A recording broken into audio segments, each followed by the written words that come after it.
Hello coaches, welcome back to another Modern Soccer Coach Breakdown.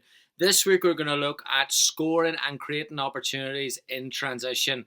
Typically when we talk about transition with coaching, we're looking at either winning the ball back with a press higher up the pitch or starting deeper and defending in a block and counter-attacking. And I think that's because possession and transition quite often are seen as mutually exclusive. They don't go along together.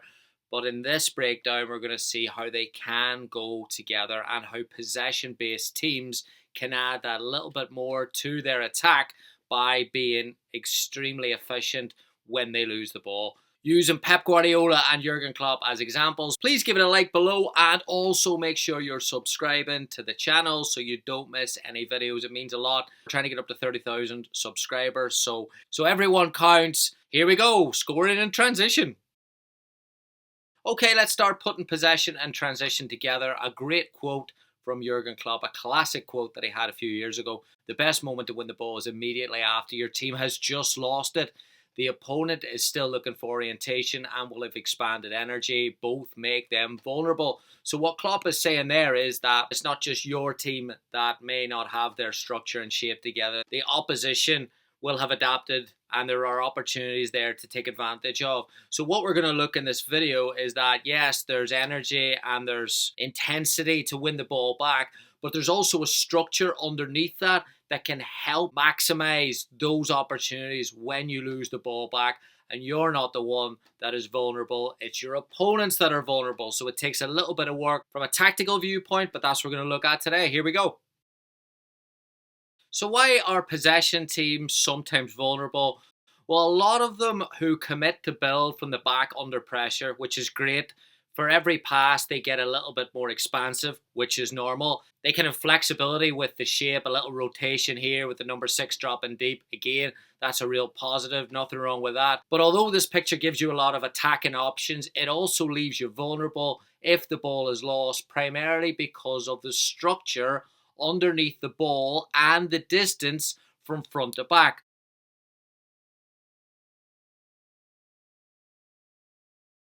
So instead, ideally, you would have this picture where you lose it, you immediately have players around the ball applying pressure, you have teammates that are recovering fast around it, you win the ball back, and you can transition with a 3v2 the other way.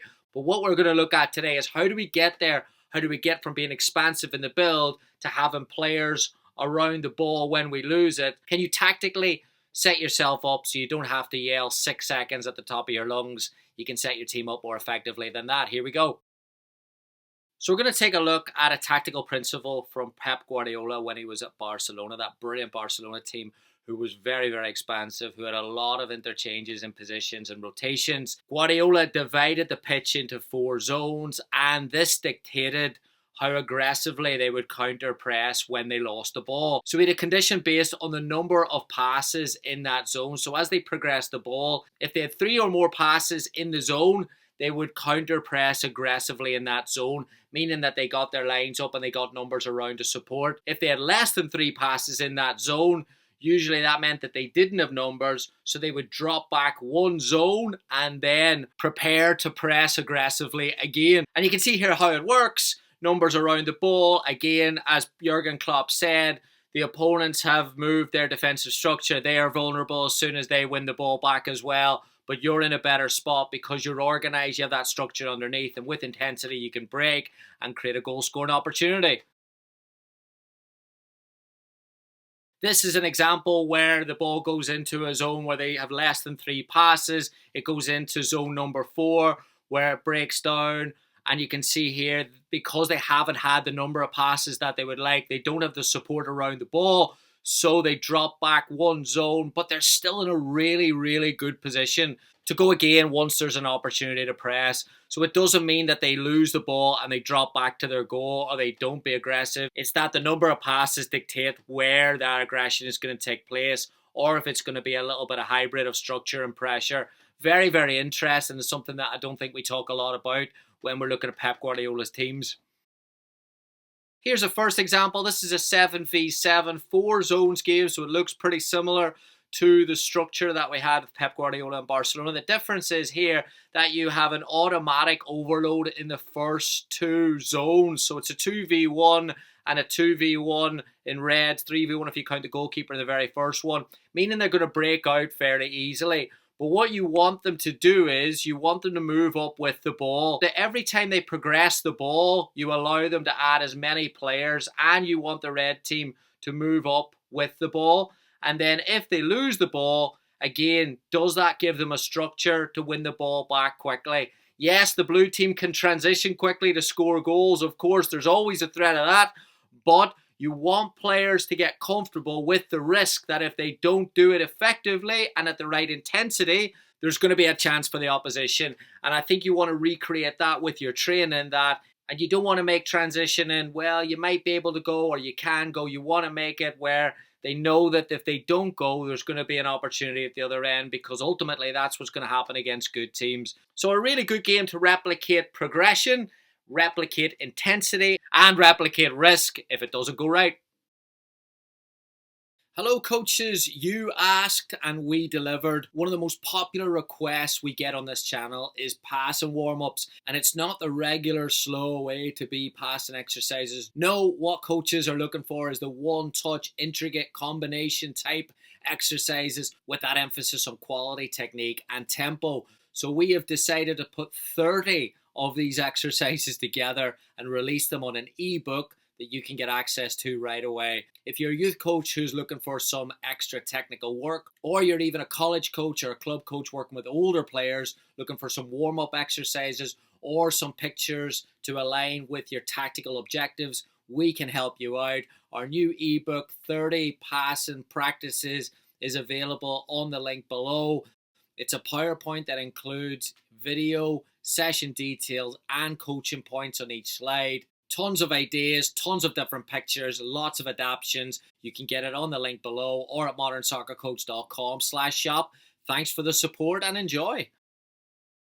And then the second training game is the same numbers, it's the same zones, but players can move anywhere. The only condition in this game is that you're incentivizing goals higher up the pitch if teams win the ball back. So zone 4, if you win it back and score in zone 4 closest to the opposition goal, it's 4 points. If you win it back 1 back, it's 3 points. If you win it back 2 back, 2 points. And if you win it back in front of your own goal, it's only 1 point if you can transition. So again, getting players comfortable with that aspect of risk, but also incentivizing what can happen if you get it right. You can win it higher up the pitch. You can create more conditions around this where if they score from a number of passes and they don't use transitions, they still get a reward of some kind. But I would put the scoring system into how they win the ball back, because ultimately that's what you're trying to communicate in these exercises. Again, you can paint the picture without being too structured in terms of positions.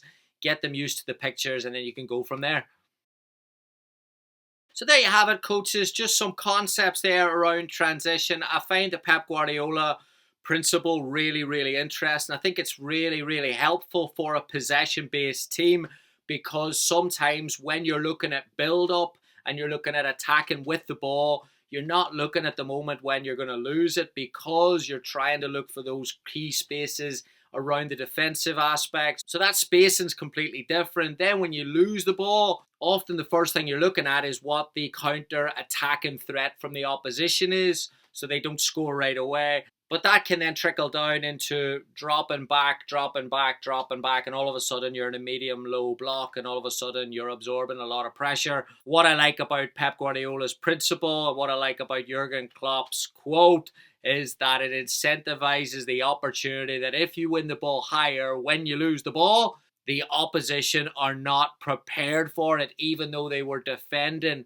5-6 seconds before that. They're in a different mindset because they are transitioning to attack just as you are transitioning to defend. I find this a really interesting topic. I don't think people talk a lot about what your structure is underneath the ball, because again, it's a different type of mindset, but it's not pessimistic if you're talking about what happens if we lose the ball, because every possession team is going to lose the ball a lot of times in a football match, and the higher the level of the opponent, the more risk that that opponent can hurt you in counter-attacking moments as well. So I hope you enjoyed that. If you did enjoy that, please, please, please subscribe to the channel. 70% of the people who watch these videos do not subscribe to the channel. If you subscribe, again, it allows us to post more work. It allows us to improve the quality of the work.